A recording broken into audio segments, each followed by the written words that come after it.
Olá, meu povo do segundo ano. É segundo, né, Ronald? É Né? segundo ano, é segundo ano. Segundo ano, estamos aqui no nosso fechamento dos trabalhos, né, de 2022. Haja vista que só restam dois pequenos capítulos, são pequenos mesmo, são capítulos curtos, e nós estamos basicamente fechando na hora em que deveríamos, né? Porque se a gente considerar, Ronald, estamos na última semana de outubro, haja vista que segunda-feira já é 31. Temos uma primeira semana de novembro, inclusive com os alunos com aula, uma segunda que já é a semana do Enem, e uma terceira que é o fechamento deles também, porque dia 19 é o simulado. Então, a gente está mais do que orquestrado, Hoje, né, né? Paulinha? O Enem é 13 13, e 20. 13 e 13, 20. é isso. Então, a gente tem aí a semana que vem, essa semana, semana que vem, e a semana antes do Enem aí. Um abraço. E se finir namoro. Uhum. Beijos, queijos, carinhos e amassos, né? Para todos e todas. Estamos aqui, é outubro, só falta essa semana, segunda-feira é 31, e aí vem a semana do dia 7, né? Que já é. Dia 2 é uma quarta-feira, inclusive feriado, e dia 15 é uma terça feriado. Então a gente está fechando quando deveria e como deveria, para dar tempo de eles, se quiserem e quando quiserem, assistirem, né? Sim. E vamos. Então, o nosso capítulo 19, gente, esses dois capítulos são ótimos, porque eles são uma sequência. Então, você tem no capítulo 19 a arte moderna da América Latina, porque a gente viu a arte moderna do Brasil, e depois a arte contemporânea na América Latina, sendo que, quando a gente fala assim, né, arte moderna na América Latina, e o Brasil é o maior país da América Latina, né?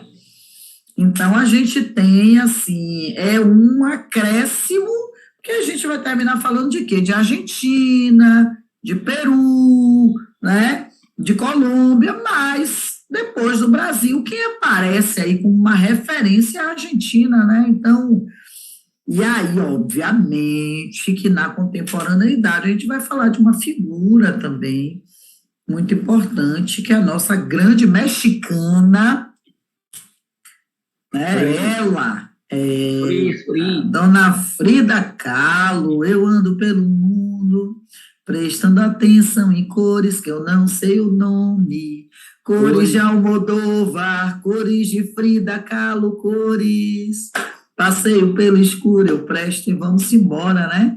Adriana Calcanhoto aí na sua canção de Esquadros, na sua letra, colocando a Frida. Então, o que acontece, né? A América Latina, assim como o Brasil, Ronald, sofreu todo um processo de influência europeia, né? Não tem como, só que a América Latina foi espanhola, excetuando-se o Brasil, que foi portuguesa, né? Então, essa colonização deixou marcas, e o processo de é importante que se diga que é decolonização, não é descolonização, tá? É um processo muito lento, mas que traz, eu vou passar a bola para você, que eu sei que dentro do processo sociológico você vai falar de decolonização, mas é importante que se diga que esse é um processo que é lento, mas que vem, onde com uma necessidade muito forte, né? De consciência crítica. Você não decoloniza se você não tiver essa sensação de pertencimento ao seu próprio processo, né? Que processo foi esse? O que há em mim que deve me gerar uma sensação de pertencimento, de valorização do meu país, de valorização desse espaço que é a América Latina, e de um reconhecimento da visão do outro sobre mim, o reconhecimento do preconceito do outro, que também afetou o meu preconceito, não é? O preconceito que veio de fora, que termina adentrando em mim, e aí essa construção de pertencimento,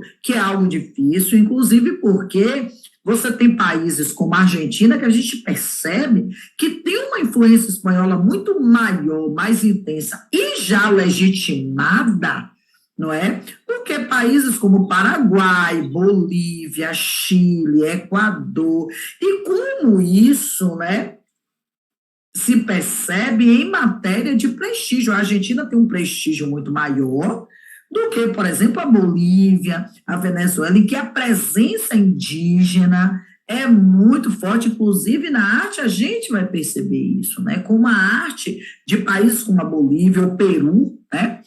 É um processo artístico diferente da Argentina, que realmente antena, se compatibiliza muito mais com a questão europeia, ainda que em todos esses países a cultura local tenha sido devastada, né? E aí, antes de passar a fala para você, eu queria indicar o filme A Missão, que eu acho sensacional, tá? E como realmente não foi menos grotesca a ação espanhola do que fora a ação portuguesa aqui. Então, seja muito bem-vindo, a palavra é sua, eu te boto na roda, porque eu sei que você gosta de falar desse processo de decolonização. É um processo lento que, na verdade, há uma resistência, porque, primeiro, para que a gente tenha esse processo de forma aquilo que ele é, ou seja, o significado, a gente tem que ter uma valorização à nossa identidade, né? Que ela é muito fragmentada a partir de todo um processo, diga de passagem, educacional, e que não é privilégio nem nenhuma questão exclusiva dos países latino-americanos. Inclusive, a própria cultura norte-americana, que é uma cultura, né, americana, mais anglo, tem uma influência bastante dessa coisa europeia, do colonizador, que vai impor aquilo que é cultura, e a partir dessa ideia de cultura, toda uma história ocidental, ou melhor, a única história que a gente conhece, aí dado uma ideia de civilização, e que já vem marcada desde a ascensão do Império Romano, se sobrepondo a países tidos, ou países, não, melhor dizendo, a povos tidos como inferiores. Então, a gente vai ver essa linguagem massificada de uma forma eurocêntrica quando você diz a expansão do Império Romano e a invasão dos povos bárbaros. Quem invadiu quem também, e a expressão bárbaro, ela remete a algo grotesco, algo inferior, né? Então, você já começa a perceber que há aí um processo que tem um viés de matriz cultural que vem da cultura grega, da cultura romana. Só vou te interromper um pouquinho, porque eu estou colocando aqui, Ronald, desculpa, só porque você está entrando em alguns pontos que você pode até beber nessa fonte aí, tá? É só por isso que eu coloquei. Pode continuar aí. E aí você tem essa cultura cristã, que vem aí da Idade Média, a formação da universidade, crescimento da Europa, e o processo que vem no nascimento de colonização, né? E as colônias, que já têm lá suas culturas, as culturas essas que vão ser, né, passar por um processo genocida, né, um processo absurdo, e uma imposição de uma cultura católica, de uma cultura protestante, de uma cultura cristã, e que a gente vai ter toda a formação educacional, toda, tanto básica, média, etc., até a questão, né, fundamental e média, que é a educação básica e a educação superior, voltado para essa ideia central de que a referência de cultura e de educação é a Europa. Esquecendo que nós temos uma cultura, temos uma identidade, né? Por exemplo, você vem para o Brasil, um livro que é muito importante para você entender esse processo é O Povo Brasileiro, do Darcy Ribeiro, quando ele traz aí o povo que já existia, que são os nativos brasileiros, depois a invasão dos povos europeus, não só portugueses, mas especificamente os portugueses, que aqui colonizaram, e com essa colonização, e depois vem os povos aqui transformados em pessoas que perderam a sua liberdade, né? E que já traz aí outra informação cultural riquíssima do continente africano. Então, toda a cultura aqui, para a gente entender esse processo, toda a cultura nativa, toda a cultura que veio do continente africano, não era uma coisa só, vai ser esmagado, porque aquilo não é cultura. Cultura é acúmulo de conhecimento, e esse acúmulo de conhecimento pertence à Europa. Então, universidade, escola, tudo nosso é feito com esse viés, a academia com esse viés da cultura europeia. E resgatar a nossa cultura e a nossa identidade é isso que a gente chama de decolonização, né? E é um processo lento, porque a gente precisa, acima de tudo, levar isso para a escola. A gente precisa, acima de tudo, não venham com essa ideia, porque é desconstruir o clássico. Não, não, não. Ninguém está dizendo que não vai estudar a história ocidental, até uma proposta de estudar a história oriental também ter essa noção, porque a gente vê, por exemplo, povos como o povo judeu como europeus, e, na verdade, são do Oriente também, a gente entender isso, né? Porque a gente teve um viés, por exemplo, isso é muito interessante, que até a China, que tem uma cultura muito antiga, uma cultura milenar, a Índia, vão perder a sua cultura em detrimento a essa imposição eurocêntrica, né? Imagine cá os povos, né, que vão ser colonizados e que não tinha uma ideia, entre aspas, botar muitas aspas, porque se a gente vai para as Américas, Incas, Maias e Astecas, se perdeu muita coisa de culturas riquíssimas, né? Então, esse resgate que passa por um processo muito difícil, que se chama processo de identidade, e que há uma resistência muito grande, principalmente pelo aquilo que a gente chama de elite cultural e econômica dos países da América Latina. Massa, gostei muito, Ronald, porque, inclusive, assim, um preconceito muito grande existe com esses países que tentaram manter essas heranças pré-colombianas, né? Você vê que o Peru, por exemplo, tem uma cultura local muito fortalecida por eles mesmos, mas na própria América do Sul, você tem umas restrições muito fortes, né? Porque assim, eu quero ir para Machu Picchu. O Peru é muito mais do que Machu Picchu, tá? Então, assim, os próprios argentinos, você sabe que eu fiz o mestrado lá, né? E assim, eles têm uma visão do peruano muito pejorativa, do chileno, do paraguaio. E só fazendo um adendozinho, que você falando, né, dessa coisa dos povos que tiveram, por exemplo, Brasil, Argentina, que tiveram uma influência maior nas grandes cidades, que se formaram cidades com um viés bem europeu, às vezes, tem uma coisa que é muito complicada para você, por exemplo, você falou do Peru, que as pessoas trazem essas culturas como exótica. A cultura do nativo é exótica. A religião de matriz nativo, né? É exótico, é algo menor, não é cultura, é primitivo. E esse processo de decolonização é justamente mostrar que é cultura, que tem valor, que tem sua riqueza, não é? E parece que não, mas há uma resistência muito grande em relação a isso. Sim, massa, Ronald. Lembrando que esse patrulhamento, né, é muito feito pela Igreja Católica, né? Surgem a Escola de Quito e a de Cusco, eu botei aí um exemplo aí de pinturas da época que são pinturas religiosas, e só em ser religiosas, essas pinturas já trazem para a gente umas concepções bem, como é que a gente pode dizer, umas concepções bem afastadas da realidade dali, né? Aí, por exemplo, eu coloco uma imagem que eu gosto muito, né? Mas essa imagem lembra uma personagem histórica, né?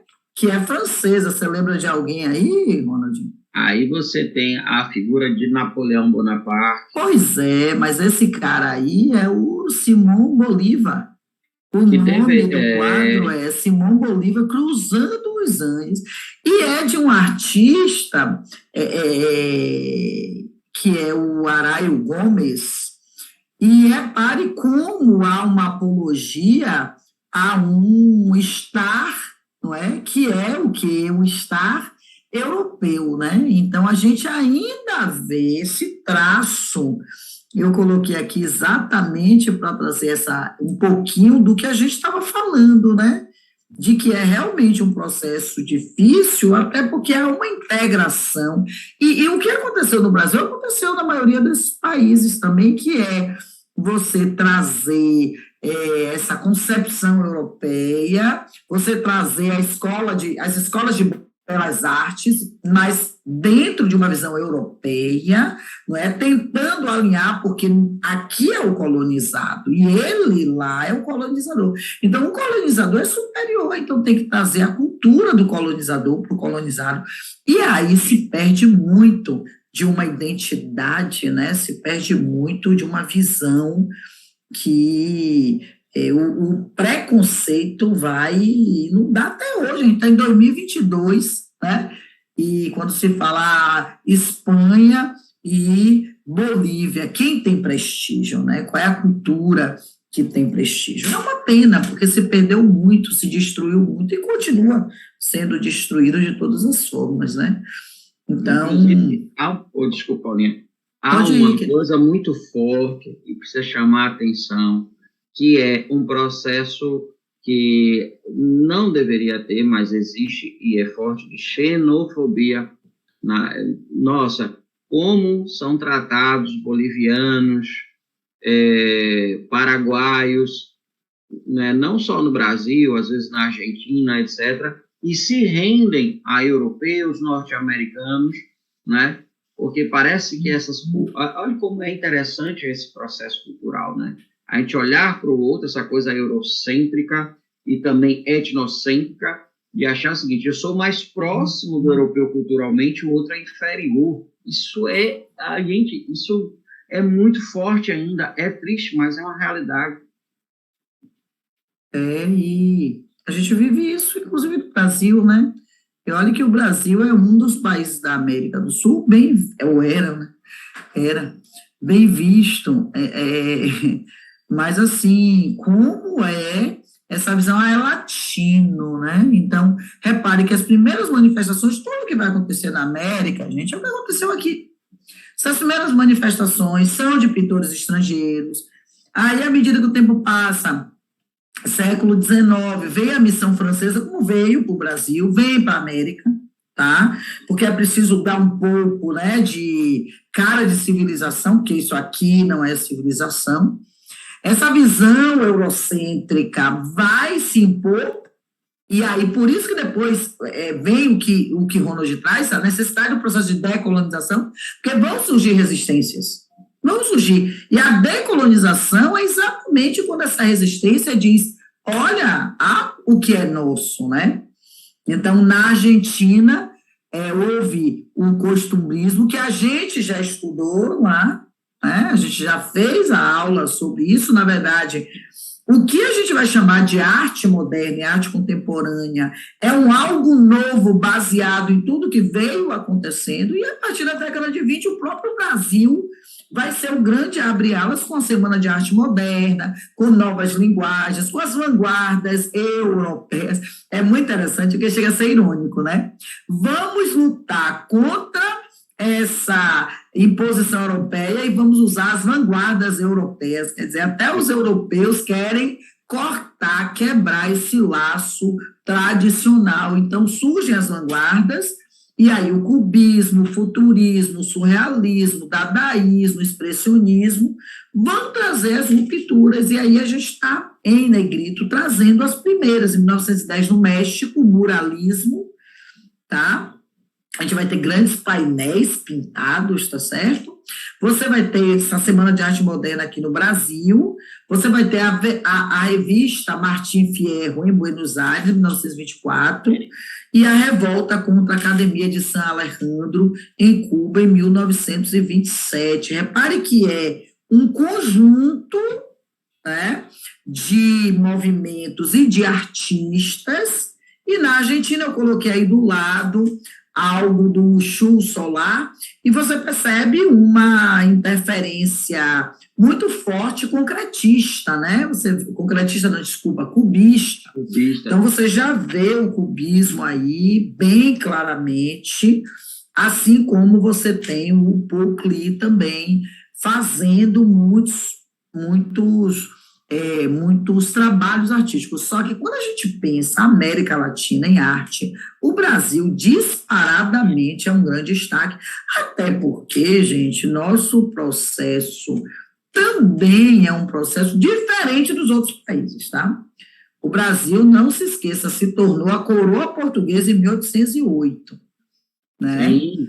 Então, isso faz uma interferência enorme, uma diferença muito grande, porque uma isso colônia aqui, que é sede, do né, império, da império. coroa portuguesa, né? Eu falo império aí no sentido de Sim, essa porque tinha abrangência várias toda. colônias, um sentido totalmente imperialista, assim, né? E não esqueça que era daqui que se governava, né? Então, uma das primeiras ações da coroa foi abrir os portos às nações amigas, leia-se Inglaterra, né? Então, Sim. assim... Me acuda, me salve, porque o inimigo Exato, lá é mais poderoso que eu. exato, exato. E em 1822, o Brasil conquista uma independência que, mesmo sendo essa, é diferente, porque se vocês olharem o processo de independência das outras colônias na África, por exemplo, só vão no século XX, depois do meio do século XX. E processos sangrentos, depois com guerras civis enormes. Repare que aqui foi bem diferente, né? Não, e Essa aqui tem terra. uma passagem um pouco estranha, no sentido de que você deixa de ser colônia de Portugal, mas tenta se retratar uma monarquia portuguesa aqui, até porque o monarca que aqui fica é filho do rei de Portugal. Exato. É um processo bem diferente. Herdou uma né? colônia que agora não é mais colônia. Muito interessante. Exato. E eu acho que, nesse sentido, o Dom Pedro é bem interessante, né? Porque isso é meu e eu quero que seja livre, né? Uhum. E se eu quero que seja livre, independente dos motivos, deixa de ser meu. É uma coisa muito interessante. Com o Dom Pedro II ainda é mais intenso, porque o Dom Pedro II demonstra um amor a esta terra que é muito grande. Com todas as lacunas dele, né, ele é muito amante do Brasil, né? É algo Eles assim. dão uma cara de Brasil, né? Ele tem esse lado interessante. É luz e sombra o tempo todo, né? Não tem jeito. Sim, tocou num ponto aí. E o Andrés de Santa Maria, que é o grande precursor desse movimento modernista na Colômbia. Olha, gente, deixa eu avisar uma coisa para vocês aqui, que eu acho que é de grande valia, porque a gente precisa ser muito verdadeiro. Esses movimentos na América Latina são legais, é conhecimento, mas se você tiver naquela visão minimalista de só estudar para o Enem, é muito raro que esse ponto apareça, tá? Da América Latina. Agora, no mesmo momento, está acontecendo um Brasil fervilhando artisticamente. Então, a gente tem a Anitta Malfatti vindo da Europa e fazendo em 1917 exposição. A gente tem o Lazar Segal chegando, a gente tem aí uma produção já começando do próprio Cândido Portinari, né? Então, se há uma cobrança, claro que o conhecimento, a gente estava falando sobre isso no primeiro ano, na aula do primeiro ano, o conhecimento é sempre uma coisa sobre a qual a gente tem que falar de forma valorizadora. Mas a gente também sabe que os objetivos são diferentes para alguns de vocês. Alguns pensam assim, eu quero acertar a questão e não gosto de arte, é uma escolha sua. Eu lamento que seja, tá? Mas a gente tem pouca cobrança. Por exemplo, eu olho as provas do Enem ano a ano, trabalho revisão fazendo, como o Ronald também faz, às vezes até o bisbilhoto de humanas, como ele, bisbilhoto de linguagem, e é muito rara a cobrança de qualquer movimento que não seja movimento ou europeu ou brasileiro, ou alguma coisa assim, como pop art, que é bem estadunidense, né? Mas esses movimentos que são centrados, que é também uma forma, não é, de nos mantermos de cabeça baixa em relação a determinadas culturas, porque poderia ter uma cobrança disso e de um grau de exigência maior. Se houvesse, certamente seriam trabalhado de forma mais intensa nos bancos acadêmicos, né, Ronald? E aí a gente volta de novo ao começo da aula, né? ainda há um resquício muito forte daquilo que se valoriza como importante para o conhecimento, né? Então, aquilo que não é colocado como acadêmico, a gente termina não valorizando. Então, essa percepção da arte, né, que é algo que a gente falou no instante ali para o primeiro ano, o conhecimento precisa o tempo todo estar sendo validado. Olha, não, velho, começa a querer gostar disso, de conhecer, né? Não pense, o que é alguém que gosta, que não gosta. Não é isso, é gostar de aprender. Mas quando eu falo aprender, é no sentido de conhecimento, não é informação. Hoje eu estava dando aula e um aluno disse assim, mas é porque eu estudei muito isso. Eu fiquei um pouco assustado. Eu disse, você estudou muito isso? Qual o processo que você estudou muito isso? Eu vi uns 20 vídeos sobre o assunto. Eu disse, sim, esses vídeos de quantas pessoas diferentes? Não, era de um canal tal. Eu disse, estudar bastante uma coisa é fixar num canal e a oposição a isso e tal, querendo provocar aquela questão que você falou, né, na outra aula, da dialética, do conhecimento, que é essa dialética do esclarecimento, como falador, que é um grande crítico de arte, no sentido da indústria cultural e tudo. A dialética do esclarecimento se dá pela vontade de aprender e conhecer. Né? E você precisa ter isso. Desculpe se você vai ser um médico e está muito enganado que você não precisa conhecer de arte. Se você vai ser um arquiteto, não precisa conhecer de arte. Se você vai ser um engenheiro, não precisa conhecer de arte. Não se limite. Eu dou um conselho aqui de uma pessoa com meio século. Não se limite. Não feche sua mente para o aprendizado. Se tem uma coisa que é um prazer e que ninguém vai lhe tirar, e como diz o Leandro Carnal, quem busca o conhecimento, ele fala isso com a leitura, nunca é uma pessoa que fica só, porque você vai ler, você vai conhecer, isso vai te renovar, né? Isso vai te dar uma coisa. A gente tem isso no lado do professor, que às vezes é uma tristeza, que a gente chega um momento que a gente quer mais e mais aprender e passar isso, e tem os limites das provas, do vestibular e tudo mais, né? Então, estudar arte, estudar arquitetura, estudar um monte de coisa, não é para fazer algo. E quanto mais a gente estuda, mais a gente descobre que não sabe nada. O velho Sócrates, né, Paulinha? O velho, tão velho quanto novo. Tão velho quanto novo e tão atualíssimo, né? Exato, Bom, aí surge o muralismo, de que eu falei, que é um movimento totalmente antiacadêmico, porque o modernismo, a modernidade artística e a contemporânea é antiacadêmica, tá? Eles vão de encontro a essas tendências todas acadêmicas e trazem uma tendência mais nacionalista, ou seja, vamos valorizar o que é nosso. Então, aí você vem, depois desse movimento do costumbrismo que a gente trabalhou antes, né, que traz o costumbrismo, tá? E com isso nós vamos trazer um movimento que vai se ampliar, porque tem na arquitetura, valorizando os povos, a poética da magia da tradição indígena, porque não tem como, entendam isso é história, não tem como você valorizar a arte latino-americana sem valorização da tradição indígena, porque esses países têm uma base indígena. Até hoje, a moeda do Paraguai é Guarani, né? Então, uma das figuras vai ser o Diego Rivera, do muralismo. O Diego Rivera, que vem a ser o marido de nada mais, nada menos do que a Frida, né? Então, há uma popularização de murais. Desculpe, Paulinha, eu gosto disso, que é a primeira vez que eu vejo o homem ser nada mais, nada menos do que o marido, porque geralmente a gente vê na história o contrário, né? É a mulher de fulano. E aí a gente vê que o Rivera, por mais que tenha sido grande, ele ficou conhecido como o marido de Frida Kahlo. Exato. E foi tão natural isso aqui, nós e nossos inconscientes, né? Sim. Porque eu sou apaixonada, eu acho que se tem uma mulher feminista na América Latina que marcou uma época, foi Frida Kahlo, até porque ela não era aquele estereótipo da beleza imposta europeia, né?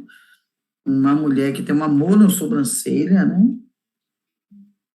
Uma mulher que tem buço, uma mulher que foi uma guerreira, Uma luta tá? de uma vida de muito sofrimento, Nossa, muita luta. nossa, é algo para se estudar. E toda vez que a gente for lamentar a vida, vamos ler a biografia de Frida. Né? Até rimou, toda vez que formos lamentar a vida, vamos ler a biografia de Frida. Gostei, gostei. Vamos lá. Então, o Diego Rivera, inclusive, não tem obras como essa que está aí à direita de vocês, chama Carregador de Flores, e ele traz, né, muito desse questionamento crítico, denúncia, porque você vê aí o peso que esse homem está aguentando e ele se ajoelha, não é, de tão pesado que é. Muito muito dialoga com a nossa realidade, né, que foi vivida por muito e muito tempo.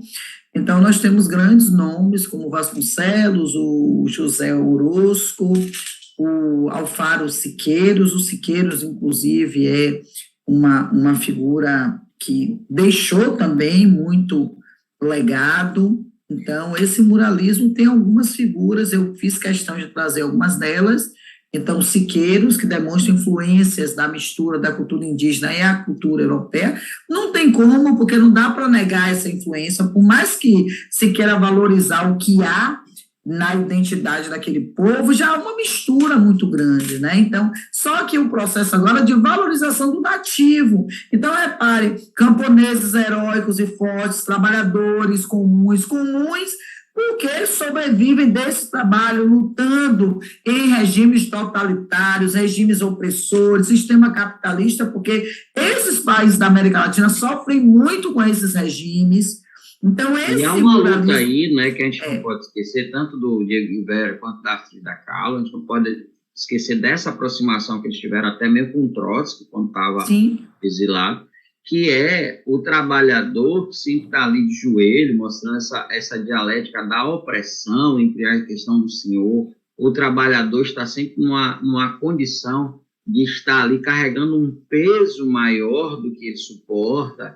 Então, tem um diálogo aí, justamente disso que Paulinha está falando, que a gente está vivendo aí um período em que há toda uma questão imperialista, uma guerra, né, que vai desembocar nessa ideia toda posteriormente de Guerra Fria, etc., mas tem um discurso também social, político, por trás dessas obras.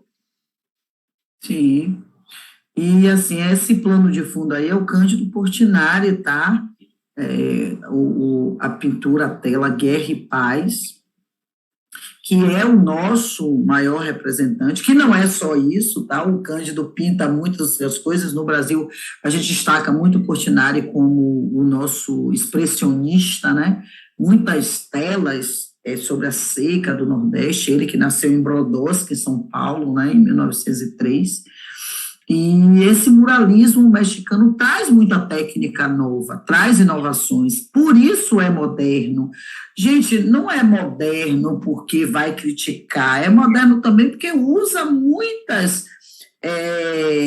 técnicas que fogem da padronização do clássico. Sempre vai voltar para esse ponto, porque o clássico é o que tem prestígio, o clássico é que é considerado arte. Quando a gente fala clássico, a gente tem que vir para a estética padronizada, para aquele modelo, não é? Para o prestígio. Aqui não, aqui já se bebe na vanguarda e já se bebe como é que eu vou dizer? Dissociação, não é? Desse modelo. São artistas que têm a coragem de bater de frente, de ir de encontro, e não ao encontro, de encontro, não é? A esse modelo, porque a arte é livre. Eu acho, Ronald, que é importante a gente dizer que o modernismo é o momento em que a palavra de ordem é liberdade artística, né? Sim, porque essa tentativa de romper, né, e até a própria ideia de movimento com essa coisa que a gente traz até hoje, né, moderno, que já está em uma contemporaneidade mais moderna, como sinônimo de liberdade, no sentido iluminista, ou no sentido de tecnologia, como vai desenvolver no século XVIII e mais à frente no positivismo, a ideia de ciência e tudo, vai trazer essa tentativa justamente de associar o que é a liberdade, o que é a modernidade, né? E aí a gente depois vai ver como o Bauman vai interpretar isso como mal-estar, né, da modernidade. Sim. Mas é algo que traz um impulso dentro da contemporaneidade, né? De novo, aquela coisa que, né, a gente fica cansado de dizer, olha, o movimento moderno é na contemporaneidade, mas não é a mesma coisa e tal. Sim, sim, sim. Inclusive, eu trago aqui uma tela do Siqueiros, ó, que traz esse elemento, né, o elemento europeu e o elemento indígena, e olha onde é que está o elemento indígena, olha esse detalhe, quando você vai descendo sua visão de quem está aí deitado na pedra, né, olha lá, ó, a chama, né, e ao mesmo tempo, olha a oração, olha a reza, é muito interessante isso, né, dá uma impressão de coisas que estão desarrumadas, mas a intenção também está aí, né? Era assim, né? Então, eu gosto do muralismo. Ao mesmo tempo que traz a questão da oração, traz a questão esse lado bélico, né? Os caras estão com armaduras, traz ali a fogueira, lembrando um pouco essa coisa da Inquisição, né? De estar queimando pessoas como bruxos, né? E vem mais gente ali, todos com armaduras aí e tal. É muito interessante isso. E algo em movimento, né? Muito movimento. Bom, aí a gente tem duas referências ao modernismo brasileiro, tá certo, gente? Inclusive embaixo, uma tela aí da Anita Malfatti, mas a gente tem outros movimentos, exatamente. É por isso que eu trago essa parte de Brasil, porque no material o Brasil aparece mesmo a gente dizendo assim, olha, nós estamos falando da América Latina, e já houve isso sobre o Brasil, mas não tem como você falar da América Latina e não aparecer o Brasil, né? Então, você tem composições temáticas com heróis nacionais e populares, grandes batalhas pintados nas telas. O Brasil também produz isso, esses heróis, principalmente na literatura. Aí surge Macunaíma, por exemplo, mas aí é uma metáfora, no caso de Macunaíma. A vida nos Pampas, não esqueça que Pampas existem, assim, numa extensão enorme na América Latina, os Pampas da Argentina, por exemplo, né? Essa vida campesina, as pradarias, então tudo isso é tematizado, os índios mexicanos, visto como bons selvagens também, bem à moda Rousseau, não esqueçam de que o Brasil fez isso no romantismo, mas no modernismo já há uma crítica a essa visão, tá? Só que a literatura brasileira, assim como a história do Brasil, é diferente do restante da América Latina. O Brasil se antecipou. Não esqueça que nossa independência é 1822, então o herói nacional indígena já surge no romantismo brasileiro, enquanto na América Latina não. Por isso que é tardio aí, tá? Mesclavam-se obras retratando costumes indígenas e denúncia da pobreza. Diferentemente do Brasil, a população indígena em outros países da América Latina se manteve, a população indígena se manteve, aqui no Brasil não, a luta do indígena é uma luta muito pesada, é você carregar um saco de brita nas costas, não é? Então a gente teve realmente um caminho diferente, houve muita devastação das comunidades indígenas. Havia gravuras artísticas publicadas em jornais, então são movimentos que acontecem paralelos ao muralismo, e o modernismo começa a se firmar na América Latina baseado em novas temáticas, né? Então, a gente tem uma mistura muito grande, cada país vem com um, com dois, alguns sem nenhum representante, mas já começa o movimento. Eu entendo, viu, Ronald, que na América Latina esse movimento de valorização da cultura de cada povo, ele foi muito mais lento do que o nosso, né? Enquanto a gente já estava no processo, aí você tem Anita Malfatti, Portinari, Di Cavalcante, Heitor Villa-Lobos, a gente tem muita gente nesse processo, São Paulo com uma aristocracia muito grande, mas também com muita gente inquieta, como é o caso do Oswaldo de Andrade, do Mário de Andrade, que são intelectuais, né? No caso do Oswaldo de Andrade, rico também, mas que não queria essa reprodução europeia. Então, eu acho que aqui nós tivemos muito esse contato do novo com o velho, da tradição com o novo. A própria vinda do Dom João para o Brasil, né, e depois toda aquela questão dos franceses que vêm trazer isso para cá, vai dar um impulso, né, porque a gente não pode esquecer que o Brasil ficou como sede, né? E os outros continuaram como colônia, então muita coisa que veio para cá, mesmo depois do Dom João voltando para Portugal, etc., aí a gente tem independência, tem toda uma preocupação, e a preocupação que o Dom João teve com o Brasil, de construir muita coisa e tal, você vê, por exemplo, lá em Recife, você tem a Casa de Cultura, foi uma construção de um presídio de modelo panóptico, coisa que está sendo construído na Inglaterra, etc., dentro da questão liberal, e você tem construções muito ligadas a essa questão do Império, e que, com o Dom Pedro II, a gente não pode esquecer que era um homem de arte e de cultura, com todas as reticências que a gente tem contra ele. Isso, de certa forma, impulsionou bastante ao mesmo tempo que o Brasil ainda tem o processo ali de escravidão, etc., né? Você tem um lado que, dentro da cultura, teve um investimento no sentido de que aqui é a coroa e tem que ter isso, passa por Dom Pedro II também, e quando tem a proclamação da República, vem a questão da política café com leite, e isso também traz outro impulso de riqueza, e essas artes também. Sim. E talvez isso tenha dado essa dinâmica na arte, né, no sentido de cultura e tal. E aí tem outra coisa, né, que do ponto de vista positivo, já vários países tiveram a preservação da cultura nativa. Teve bem isso forte, Peru, Bolívia, etc., né?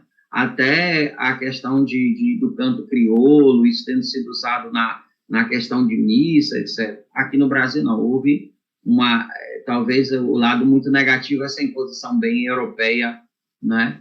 Ficou forte aí. Sim. E aí entra ela, né, que chega no México, olha aí, esse é um dos quadros de Frida, aí é uma tela que eu sou apaixonada. Frida morre relativamente jovem, né, não chega nem a fazer 50 anos, sofreu muito em vida, e ela é uma das grandes produtoras de autorretratos. São muitos autorretratos, e quando falam que ela é surrealista, né, porque muitos críticos ficam naquela forma padronizada, né, e ela diz, não, que isso que eu sou surrealista? Eu me retrato fielmente à realidade. Então, assim, é algo impressionante, que é uma realidade que ela enxerga, né, em si. É o autorretrato com a visão de si mesmo, não é nada. Mas para quem olha do lado de fora, parece surreal, né? Então, ela não teve filhos, inclusive isso marcou muito, porque ela tentou de todas as formas. Ela sofre um acidente em que uma barra de ferro dentro do bonde entra na lateral do corpo dela e chega a sair pela sua vagina, quase morre, e ela diz uma coisa que eu acho interessante, que é: eu aprendi a viver com a dor, né? Então, ela usava todos os dias um colete de ferro mesmo, imagine essa época aí, antes da década de 50, né? Tinha uma perna mais curta do que a outra, tinha que fazer um sapato adaptado. Bom, enfim, viu? Pense numa criatura que teve que conviver com muitas limitações, mas que foi um símbolo da luta pelos direitos femininos, uma mulher muito à frente do seu tempo, a militante do Partido Comunista Mexicano. Então, e o México que sofreu muito com ditaduras, né? Então, assim, pense numa figura atuante, tá? E aí casou-se, se relacionou durante algum tempo com o Diego Rivera, depois eles se separam, ela mantém outros relacionamentos, né? Chega a ser cogitada uma relação dela com o próprio Tolstói. É muita história de Frida, né? Tem uma história que sempre trazem à tona com o próprio Trotsky, né, que teve por aqui. E que Trotsky, né? Isso, Sim. ele mesmo. E parece que no exílio ele ficou tempo na casa dela. Fica meio que exilado. Exato. Aí fica assim, será, Frida? Mas eu sou fã, eu acho que Frida é show de bola, é pouco estudada para o merecimento dela, tá? Eu acho que ela merecia mais reverência e referência, e a gente chega às vezes numa sala de terceiro ano e pergunta, conhece Frida Kahlo? E Frida, como assim, né? Mas, enfim, né, o que tem para hoje. E aí, Ronald, foi esse o percurso que culmina exatamente na arte contemporânea, né? Sim. A arte contemporânea na América Latina, que é a arte conceitual, também continua naquele processo de arte conceitual, é o que é arte, para que serve a arte, qual é o meu papel enquanto aquele que vê, aí eu coloco uma das famosas telas do Iberê Camargo, tá? E que gera uma reflexão bem interessante, e essa visão geral, né, de que há muita dinamicidade, a gente falava isso na aula do primeiro ano, né, que nada está estanque, a própria tecnologia traz, e eu não estou falando de computador ainda, eu estou falando de TV, de videocassete, de formas de se relacionar, da própria liberdade feminina, e isso na América Latina vai acontecer como aconteceu no Brasil, né? As comunidades vão se adaptando, vão resistindo às influências do passado, vão trazendo coisa nova, surge a potência criativa, porque na hora que você se insurge, você termina descobrindo quem você é. Interessante como no ato de se insurgir, nessa insurreição do ser humano, ele descobre suas potencialidades, né? E isso no individual e no coletivo, porque um conjunto de pessoas descobrindo sua potencialidade gera uma coletividade descobrindo sua potencialidade, ainda,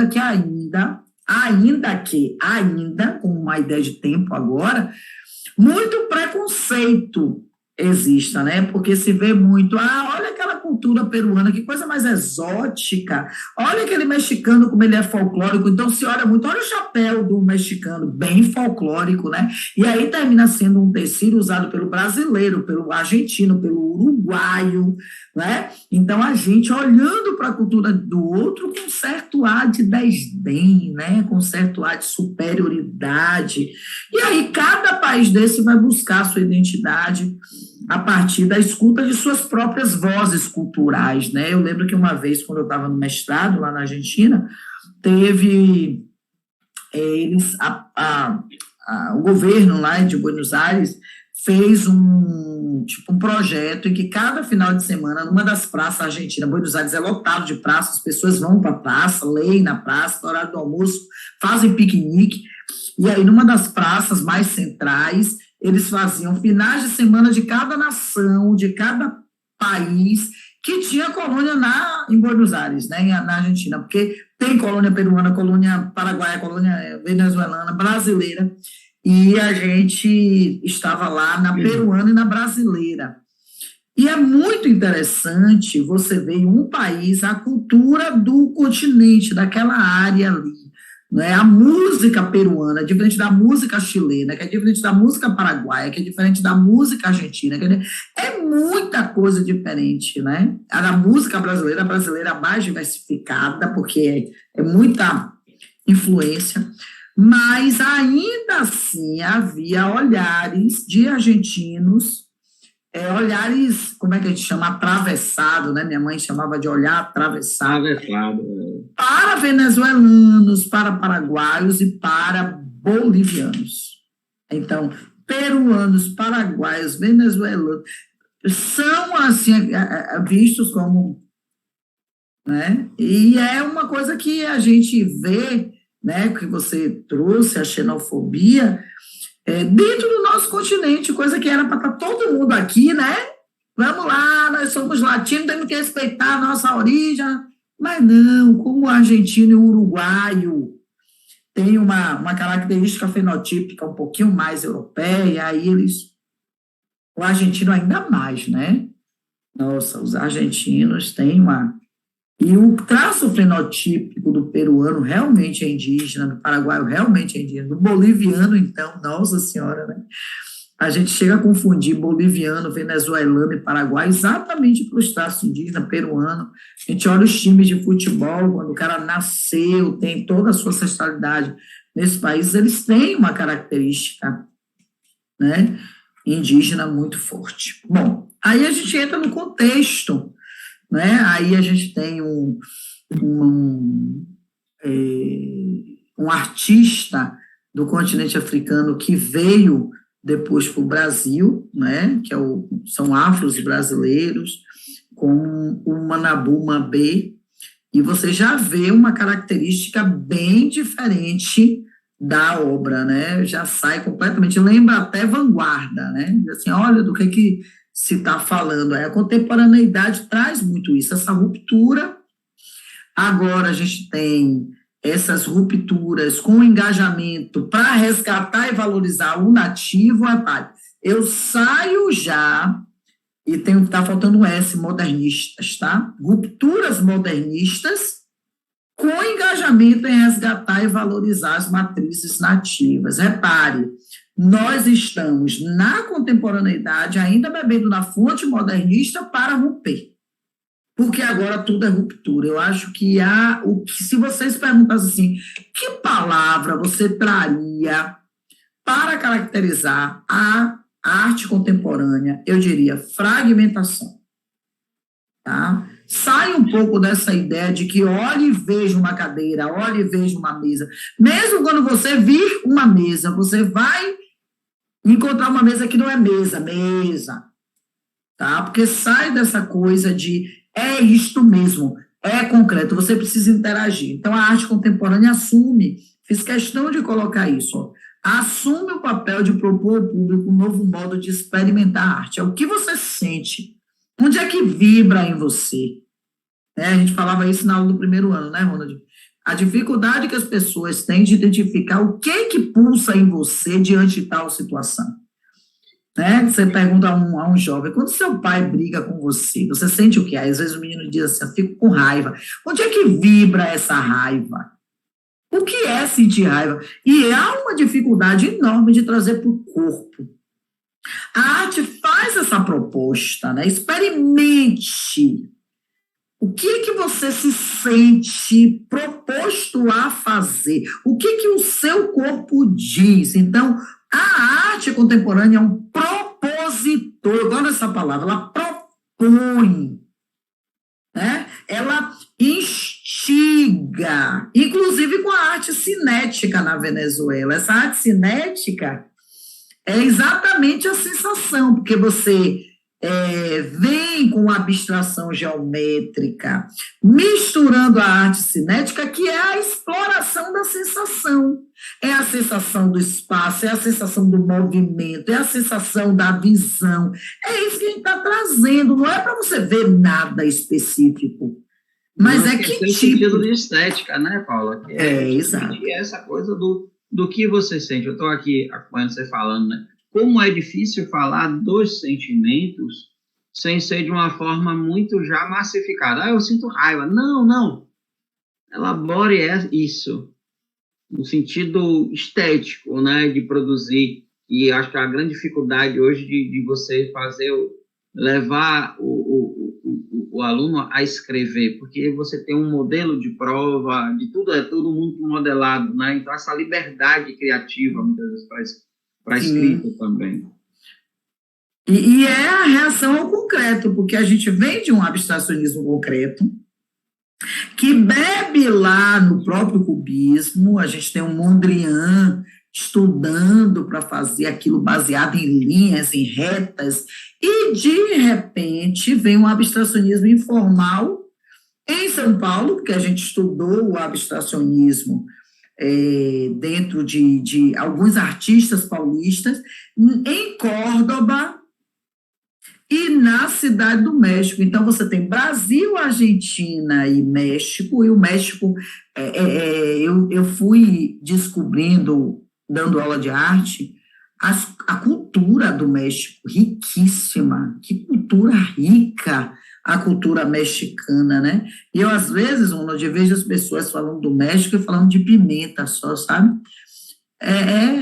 Como as pessoas gostam de rótulo, né? Como assim, vamos rotular, né? Então, os artistas, olha aí, por exemplo, aí você tem outra artista que é de origem africana, que é a Tomi Otaki, e isso é uma arquitetura, isso é um prédio. Será que ela teve algum contato com Oscar Niemeyer? Aí, no lado direito, a gente tem a Gertrude Goldschmidt, que faz essa escultura aí ao lado, tá? E aqui embaixo, a Tomi, né? Que é a Tomi, desculpa, eu disse que é uma descendente do continente africano, mas não, é uma oriental, tá? Oriental, né? Ela mas vem do Brasil, tá? Sim. A que tem origem do continente africano é Manabu Mabê, que não é Mabe, tá?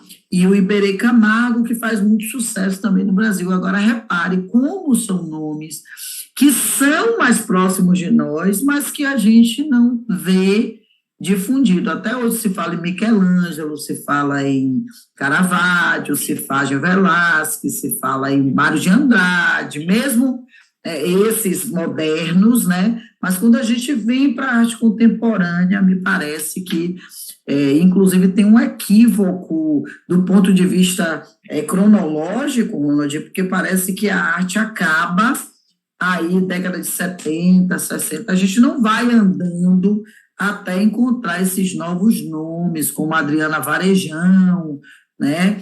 E a maioria, se o menino diz que não sabe quem é Mário de Andrade, calcule você, por favor, se a gente perguntar para ele se ele conhece quem é Adriana Varejão, né? Então, surge também aqui os outros países, eu trago Colômbia e México, com o monumentalismo, é bem atrelada à parte mais arquitetônica.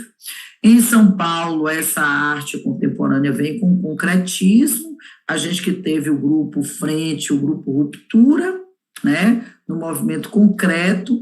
Depois surge o neoconcretismo, que é exatamente quando o grupo Frente rompe com o grupo Ruptura, e o neoconcretismo mais atrelado aos sentidos, que eu acho que é uma coisa interessante dentro da arte contemporânea, é isso, como na arte contemporânea os sentidos, né, são chamados para a roda. O que você sente? Aí a gente volta para isso, porque eu acho que um dos grandes desafios dessa contemporaneidade é o sentir. Nós entramos numa contingência tamanho do pensar, e quando você chama alguém ao sentir, parece que sentindo ela está fragilizada. É o mais interessante no sentido estético mesmo, né? É aquilo que te provoca, né? Um lado que já vem ali da questão da psicanálise, do Jung, etc., e desemboca aí, peraí. Vamos mexer com essa coisa meio psique do ser humano. Né? Sim, mexe aí, não é só conceito, não é só ficar pensando. Agora a gente precisa desconstruir um pouco, porque está muito no pragmatismo, no resultado. Bora lançar essa coisa para o sentimento. Né? Não precisa você ter uma resposta sistemática para a coisa, e muito menos para a arte. Né? E aí há um convite para isso no próprio cotidiano, porque, por exemplo, esse movimento construtivista da Argentina, do qual essa peça é trazida, que é uma tela do Lúcio Fontana, traz um choque poético mesmo, do ponto de vista conceitual e do ponto de vista da matéria, porque a matéria é meio que violentada. E aí, quando você olha esses rasgos ao vivo e em cor, você pergunta o que isso desperta em você, né? Então, vem a questão da liberdade. Produzir agora é um ato livre, é um ato autônomo, muitas vezes visceral, porque quando a gente fala em autonomia, a gente também está falando de dar voz ao que é livre em você. Sem esse padrão, sem essa taxa, e talvez por isso a arte contemporânea seja tão preconceituada. Você vai no museu de arte contemporânea, você vê muita gente passando, tipo, balançando a cabeça negativamente, não é? Não estou entendendo nada, porque também as pessoas estão nesse modelo do fixo. Se vai além do fixo, eu não quero, eu não entendo e nem quero compreender. Então, essas participações, você vê que quem mais interage é quem tem essa sensação de liberdade. Quem mais interage é quem não está preso, né, a conceito. Tem um outro lado também, né, que é bem complicado para as pessoas que, né, e talvez essa fala implique de pessoas da própria arte, que é assim, mas a arte não precisa ser explicada, tudo bem. Mas tem um outro lado de quando você fala que não precisa explicar, que essa arte contemporânea qualquer pessoa pode fazer. E aí você tem aquela coisa da arte, que era técnica, da academia, etc. Não, agora virou uma bagunça, né? Isso não é arte, arte tem que produzir algo, tem que ter uma técnica, tem que ter um estilo, né? E vem todos os conceitos do período do Renascimento, né? Que é essa coisa presa ao clássico. É isso mesmo, Ronald. E tem uma coisa aí que eu acho legal, que os países na América Latina começam a colaborar uns com os outros, os artistas começam a interagir exatamente por causa disso que você está falando. Tem um movimento tão grande de repressão e de até descaso, que eles começam a fazer exposições juntos, né? O que antes não tinha, inclusive a gente, quando vai estudar a biografia do Leonardo da Vinci, você percebe que ele e o Michelangelo têm. E olha que quando o Michelangelo chega, Leonardo da Vinci já está, né, já tem uma vivência. Mas os egos são muito grandes. Então, essa coisa de você ser visto como inferior fortalece muitas vezes, né? E aí tem um dado que é interessante, porque após 1980, que as ditaduras vão começando a terminar um retorno dessa autonomia, porque as ditaduras veem na arte uma grande ameaça, né? Então, observe que não é só no Brasil que as ditaduras freiam os movimentos artísticos com exílio, né? Com muito combate, muita violência e tortura. Então, as principais características dessa arte contemporânea na América Latina primeiro, é uma arte abstrata, então há um caráter visual, há um caráter mais racional. É interessante porque você vai perguntar, uma arte abstrata, mas que tem caráter geométrico, visual e racional, como é que pode ser abstrata e racional? Pode, porque a racionalidade aí é do ponto de vista da composição, e a abstração é do ponto de vista da inspiração. O que é que eu quero? Eu quero uma coisa que o outro olhe e tenha como é que eu posso dizer, uma impressão. E de onde vem a impressão? Da racionalidade. E como é que eu gero essa impressão? A partir de recursos geométricos e visuais. Aí você olha e você vê. Eu acho essa tela aí do lado muito legal, porque é a partir da sombra que ele cria. É a partir da sombra. Porque normalmente se pinta a luz, né? A ideia. Mas quando você olha o entorno, eu só consigo enxergar essa imagem e eu consigo ver duas pessoas, porque eu estou com toda uma sombra no entorno. Há muito mais sombra aí do que luz, né? A escultura cinética, que a gente já falou, colorida e lúcida, em objetos experimentais, tudo é muito experimental. Uma negação dessa angústia, dessa tristeza.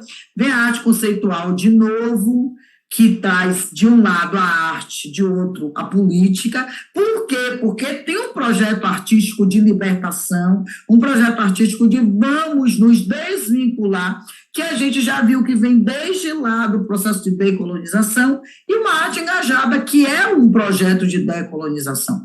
O engajamento aí é de eu quero usar a arte como um instrumento político, eu quero usar a arte como uma forma de denúncia, eu quero denunciar o sistema, eu quero denunciar a ditadura, eu quero denunciar esse capitalismo americano. Então, tem uma coisa bem que é política, e é social, e é humana também, né, Ronald? Porque aí tu pode esquecer que esse período também, alguns filósofos, né, o Sartre e outros, eles se identificam, apesar de existencialistas, etc., o nome principal que eles se colocam, a Simone de Beauvoir, etc., é humanista, né? A gente tem até toda a discussão que começa ali com as correntes integralistas, correntes mais conservadoras. Os humanistas vêm justamente trazer essa ideia de que o humano ele faz parte da vida humana. Parece estranho isso, né? Falar dessa maneira, que a questão existencial está. Você pensar esse ser que sente, esse ser que vive numa sociedade que muitas vezes tira essa coisa da dignidade do outro e reduz isso desde o campo de concentração, guerras, etc., reduz o outro ao não humano. Então, essas discussões filosóficas desse período, nós quase perguntam sempre, o senhor é direita ou de esquerda, o senhor é liberal, o senhor é humanista. O que é isso? Não é? É o conceito de que o humano vale a pena, a dignidade do humano, não é uma discussão simplesmente do ponto de vista político, mas é do ponto de vista filosófico, existencial, Sim. em que o ser que sente. Então, por isso que essa coisa toda da estética, o que você sente, o que você está sentindo, né? O que te provoca, qual é a sua dor, né? O que te faz ser alegre, o que te resta ainda de alegria no meio do sofrimento.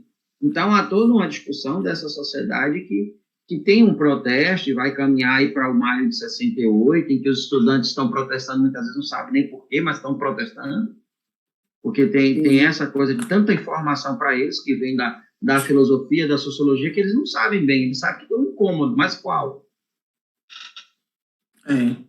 É um lugar estranho para se estar, porque se está, mas não se sabe por quê, e nem se sabe onde, né? Porque todo mundo ocupa um lugar, mas que lugar é esse? Eu acho que de vez em quando, e isso eu acho legal, o Antônio Henrique Amaral, o primeiro que aparece aí, Ronald, pegando isso, um gancho da sua fala, ele faz uma série de telas com bananas exatamente para criticar sistemas ditatoriais. Né? Aí você diz assim, pô, que interessante, porque quando a gente diz que aquilo é uma banana, né? Ah, banana ficou até como xingamento em determinadas culturas nordestinas, né? E um gesto, né, da banana. E a gente não pode esquecer que tem um lado pejorativo, né, desses países que são países latino-americanos, que muitas vezes são tratados como repúblicas da banana, republiqueta das bananas, né? Sim. No sentido de que aqui só tem o fruto que está muito ligado à ideia que não é do nativo, é do macaco, do inferior, etc. Sim, né? Então, sim. Bom, então tá aí o Amaral, que morre em 2015, então veio até o século XXI. Eu falei da série de pinturas que ele faz, com cores fortes, e critica a política da ditadura, fica claro, foi bem legal e pertinente que você traz também, né? E a América Latina produz muita banana mesmo, né? Tem muita banana, e aí já faz essa associação pejorativa, que não é daqui, é absolutamente natural, você ter banana, e você ter macaco se alimenta de banana, né? Então, aí tem o Adriano Costa, com materiais diversificados, ele já pega outras formas, outras ferramentas, tem aí o tecido, o concreto, explorando fatores culturais, questões também políticas, você vê que é uma arte contemporânea engajada, tá? Uma arte de denúncia mesmo. O Bruschi, não é? Que é um artista multimídia, ele já vai para a tecnologia também, novos meios surgem, porque aí você tem uma forma diferente de lidar com essa arte, chamando o público que convive já com videocassete, com uma tecnologia televisiva, não é? A televisão que também começou a ficar num lugar de apoiador, esse poder que ficou como quarto, mas às vezes é o primeiro. Então, os artistas bebem muito nessa coisa, quem é essa mídia? Vamos usar essa mídia como matéria-prima, até hoje a gente tem isso, de um lado positivo e principalmente de um lado negativo. Aí a gente tem no Chile o Alfredo Jar, que é um arquiteto, está vivo ainda, tá? É cineasta também. O cinema começa a aparecer como uma grande manifestação artística. Gente, cinema latino-americano é bom, viu? Tem muito filme legal, filme argentino, filme chileno, tá? Muito filme interessante, muita produção, só que assim, é um preconceito também que as pessoas não conhecem e não gostam. Sabe, não conheço, mas não gostei. Como é isso, não gostar sem conhecer, né? Pois é. Eu acho que é o conceito do prejuízo, né? Aquele pré-juízo. Julgamento, Exato. É terrível, porque assim, as pessoas não sabem que existe aquilo e já não gostam. Já cortam, né? Não provei, não gostei. Você gosta de tal comida? Eu nunca comi, mas acho que eu não gosto não, viu? Você já ouviu isso? Eu acho que eu não gosto. Muito. Parece aquela criança, né, meio mimada. Não quero não. Já provou, tem... meu filho? Não quero não. Não quero. Então, suas obras vão se baseando em instalações, está aí um exemplo no lado direito, né, com elementos, inclusive, da fotografia, retrato de guerras. Então, é muita coisa que tem para conhecer, que é coisa boa. Eu faço questão de trazer isso. É um convite a uma reflexão. Nós vivemos carentes de uma reflexão mais sensível, mais ética. Hoje teve uma grande discussão com a turma do super colegial do primeiro ano sobre o que é genial. Dizendo assim, alguém disse assim, mas um cara construir fake news baseado em tal coisa é genial. Eu disse, peraí, a palavra genial é um adjetivo muito bom, muito chocante, maravilhoso para você dar a uma coisa ruim. Você pode até achar que é genial, e eles não entenderam o que eu quis dizer, sabe, Ronald? A ferramenta é genial, mas a ação é horrível. Eu não posso dizer que uma pessoa...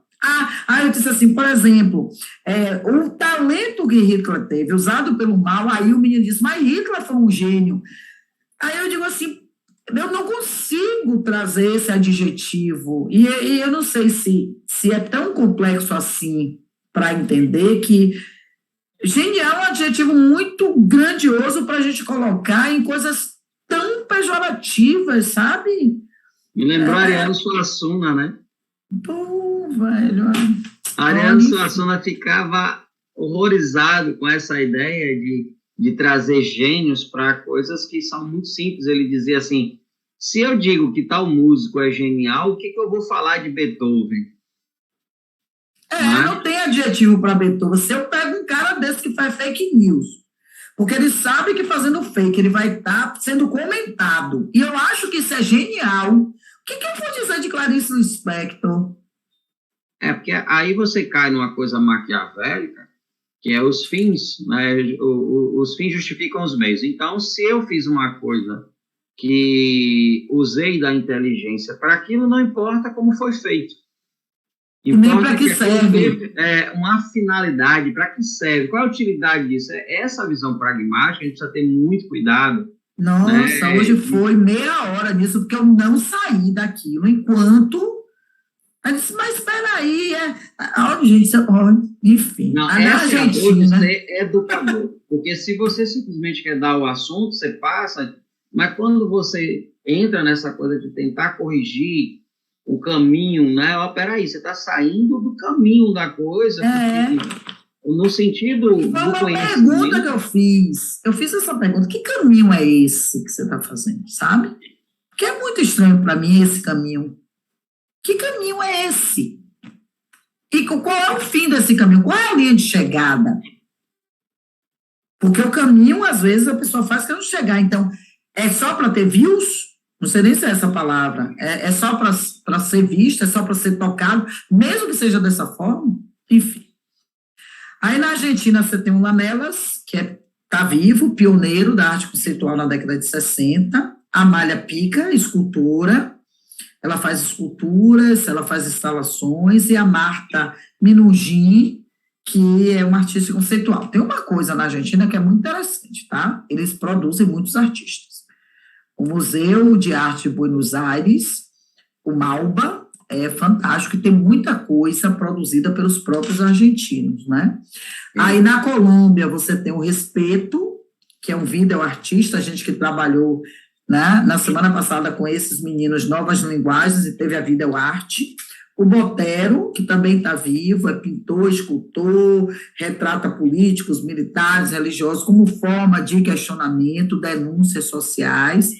No México, você tem o Zamora, que está vivo, também é jovem, nasceu em 74, relativamente vivo, é jovem. Suas obras trazem estruturas temporárias, então são obras mais efêmeras, com arquitetura de espaços públicos. E eu gostei muito do Ortega. Olha essa imagem aí do Ortega. O Ortega, Ronald, usa... Genial! Genial. Objetos do cotidiano que sugerem figuras cosmológicas, míticas. Essa aí eu disse, não, eu vou levar porque Ronald vai gostar disso aqui. É genial, cara. E assim, como é que o cara faz um negócio desse, né? Você vê essa coisa da sensação de você... Porque é muito fácil você pegar isso numa questão de design gráfico, você pegar e separar isso. Mas isso aí não é um desenho, são peças reais, separadas, suspensas, amarradas aí. Ele revogou a lei da gravidade. A sensação não é essa? É. E você se fragmentou em cada pedaço. E o que o ser humano é, se não um espelho estilhaçado, refletindo cada... É muito legal, eu amei. Eu fiquei apaixonada. E no Peru, a gente tem o Tudela, que traz a arte da cultura popular. Ele aborda muito essa coisa. Eu trouxe uma imagem aqui, que é o Tudela. Ele pega elementos da cultura popular e faz a arte ligada às artes plásticas, né? Então, eu também vi muito do Tudela nessa preocupação de trazer o elemento nativo, o que é daqui, não é? Claro que se a gente considerar o conceito de arte tradicional, isso perde um pouco da beleza, porque a gente tem um conceito de beleza que é muito pobre, né? E beleza pobre deixa de ser beleza. É muito restrito, né? É pobre nesse sentido mesmo. Pois é, Ronald, esse é nosso último slide, ó, a gente fecha aqui com o Tudela, então é nosso último encontro com os meninos do segundo ano também. Vou dizer a mesma coisa que eu disse no primeiro, nós vamos informar para as coordenações, no caso do segundo ano, eu acho que o segundo ano é Carmo? Segundo ano é Carmo, esse ano. Carmo, para que ela divulgue para os meninos os assuntos que vão cair no simulado dia 19, porque essa semana a gente já deve estar produzindo o simulado, já deve estar no prazo de a gente entregar. Vamos selecionar alguns capítulos, porque falamos de vários, vamos fazer uma coletânea do que a gente vai cobrar e avisamos pelo binóculo, avisamos não, Carmo avisa pelo binóculo para vocês, né? No mais, eu queria deixar meu sincero e enorme beijo para o meu amigo Ronaldo e minha palavra de gratidão pelo aprendizado, por esses 20 capítulos de... Estamos nesse projeto há 2 anos, né, Paulinho? Já menino. Mas esse ano fomos até os 20, porque no ano passado a gente a gente pegou no ano passado no meio do caminho e não chegamos, mas esse ano começamos no início, fizemos praticamente 20 encontros, somente agora que a gente juntou 2 capítulos em uma aula, porque são capítulos curtos e que dialogam entre si, né? E para dar mais conforto a vocês também, para estudarem, para não deixarmos conteúdo para muito em cima da aula, da hora, né? Mas muita gratidão, viu, Ronald? Muito bom. Eu também agradeço por tudo. Por essa parceria, né? A gente às vezes Sempre fica só, juntos. terminou a aula, bora lá e tal. Mas é isso. Muito bom. E agradecer também a Obrigadão. Alexandra aí, que está nessa luta aí com a gente. Xandão vai ficar expert em arte. Se ele estiver assistindo a gente dando aula, ele vai ficar expert em arte. Galera, um cheiro para todo mundo. Sintam-se envolvidos no nosso abraço. E até ano que vem no terceirão, viu? Porque vocês serão no terceiro ano. E a gente se reencontra, só que ao vivo e em cores. Tá bom? Beijo, Ronald. Tchau, tchau.